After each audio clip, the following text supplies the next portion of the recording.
Okay, if you're a parent, you know this feeling. That little knot of panic you get when you picture being trapped in a metal tube at 30,000 feet with a toddler. But what if it didn't have to be that way? Well, that's what we're going to do today. We're going to break down exactly how to turn that potential stress into a smooth, manageable journey. I mean, this quote just hits the nail on the head, doesn't it? The moment you walk down that airplane aisle with a toddler, you can practically feel the air change, right? It's like this universal parent anxiety. But you know what? Just knowing you're not alone is the first step. And today, we're going to swap out that anxiety for a solid, actionable plan. And here's that plan I was talking about. Think of it as our flight path for the next few minutes. We'll kick things off by talking about the problem itself, then dive into the three big categories of gear you're going to need: comfort, entertainment, and of course, snacks. Then we'll wrap it all up with a pro-level packing trick and hit some of your most common questions. By the end of this, you'll be more than ready for takeoff. All right, let's dive right in. Section 1, the toddler turbulence problem. And look, we're not talking about the plane hitting actual turbulence here. We're talking about that toddler turbulence. You know, the emotional chaos that can erupt when you've got a little one in a super confined space. That's the real challenge we're here to solve. But here's the good news. It really, really can be different. And the secret weapon? It's not just crossing your fingers and hoping for a sleepy toddler. It's all about preparation. Seriously, having the right stuff and the right game plan can completely change the vibe of the entire flight. For you, for your child, and yeah, for everyone else on board. Okay, so where do we even begin with this game plan? Well, it all starts with the number one rule of flying with a toddler. A comfy, well-rested kid is a happy and usually quiet kid. So this first batch of gear, it's all about creating a cozy little bubble for them in what's, let's face it, a pretty uncomfortable place. Okay, first up. This thing is an absolute game changer, especially for those long-haul flights. It's basically an inflatable cushion that you pop into the legroom space and poof, you've turned their seat into a little flatbed. It's amazing for naps, and it also stops that never-ending game of, Mom, I dropped my toy for the 100th time. But, and this is super important, you have to listen to this insider tip. Some airlines think these are great, others have banned them completely. We're talking airlines like Qantas, Emirates. They can be really strict about it.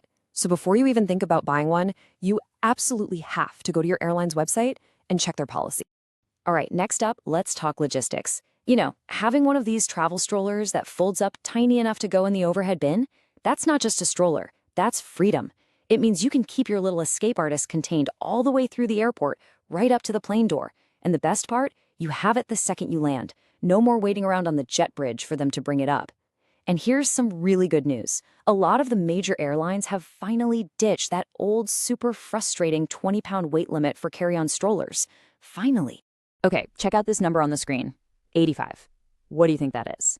It's not your flight number, I promise. But it is a really, really important safety number, and it leads us directly to our next essential item. So that 85, that stands for 85 decibels. And why does that matter? Well, the World Health Organization says that's the loudest your ears should be exposed to for a long time, especially for kids developing ears. And guess what? An airplane cabin is often louder than that. So just cranking up the volume on the tablet isn't just a bad idea, it's not safe. That's where these volume-limiting headphones come in. They're designed to cap the volume right at that safe 85 decibel level. This means they protect your child's hearing, but they also let them actually hear their show over the drone of the engines. Honestly, this isn't a luxury item, it's a safety essential. All right, so we've got a comfy toddler, their hearing is protected. Now for the big one. How in the world do we keep them busy? The secret here is entertainment that's new to them, super engaging, and, this is key, contained. Because let's be real, nobody wants to be crawling around on a dirty airplane floor hunting for a tiny Lego. Okay, forget packing crayons that are just going to roll under the seat and disappear forever, or markers that'll end up on the tray table. This is the answer. An LCD tablet gives them endless drawing with zero mess. But the real reason this thing is a travel MVP is that little lock switch you see highlighted. You flip that switch and it prevents them from accidentally erasing their drawing. And trust me, that one little switch will save you from an almost guaranteed full-blown meltdown. Oh, if you manage to snag a window seat, you've got to get these. They stick right on the window, they're totally quiet, they're honestly kind of mesmerizing, and they give your toddler that sensory input they crave without any screens or loud noises. And hey, little bonus, they're actually building their fine motor skills while they play. It's a total win-win. Now this might just be the holy grail of travel activities. Seriously, these water wow books are pretty much magic. The pen is just filled with regular water, that's it, and as they paint, the colors magically appear on the page. Then, as it dries, the colors fade away and they can do it all over again. If it spills, who cares? It's just water. One single book is endlessly reusable and can honestly, legitimately, keep a toddler busy for a huge part of the flight. Okay, let's get into the nitty-gritty snacks and germs. You know how a toddler's mess at home feels like a big deal? Well, on a plane, that same mess feels about 10 times bigger. So this section is all about keeping things contained and clean. Oh, this is way smarter than just tossing a bag of goldfish at them. It basically turns snack time into a fun little game. They get to push the button and rotate to a new snack, which holds their attention for way longer. And because only one little section is open at a time, if they do spill, it's just a few Cheerios on their lap, not a whole bag on the floor catastrophe. Let's be real for a second. Those tray tables are gross. They're one of the germiest surfaces on the plane, so you need a clean spot for your kids' snacks and toys. These disposable covers are perfect for that, but, and this is the pro tip you need to remember, make sure you get the ones that have little adhesive strips on them. If you don't, I guarantee that cover will be ripped off and thrown on the floor in about 10 seconds flat. Okay, this next one is totally non-negotiable. You have to have one of these, because something will get wet or messy. It could be a juice box spill, it could be motion sickness, it could be, a diaper situation. A wet/dry bag has a waterproof lining that locks in the mess, and just as important, it locks in the smell. It'll save everything else in your carry-on from disaster. Okay, so you've got all this amazing gear. Now what? How do you organize it so you're not fumbling around in a giant bag mid-flight? Well, this is the pro-level strategy that pulls it all together. Think of it as your in-flight command center. And this strategy is so simple, but it works like a charm. So before you even buckle your seatbelt, you take one small pouch. Into that pouch, you put your immediate must-have essentials: wipes, one go-to snack, the tablet, and the headphones. This little bag then goes right into the seat back pocket in front of you. That's it.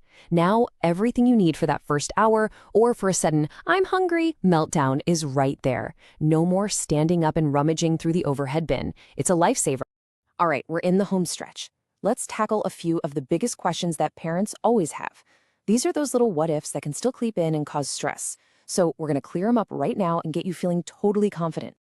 The great debate. Do you board first or last with a toddler?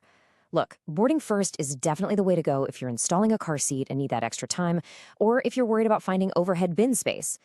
But boarding last can be amazing because it cuts down on the amount of time your toddler is just sitting there strapped in, waiting for everyone else. So what's the best compromise? Try this. Send one parent on first with all the bags to get settled. The other parent can hang back at the gate with a toddler, letting them get those last wiggles out for another 10 minutes. Okay, what about their ears popping?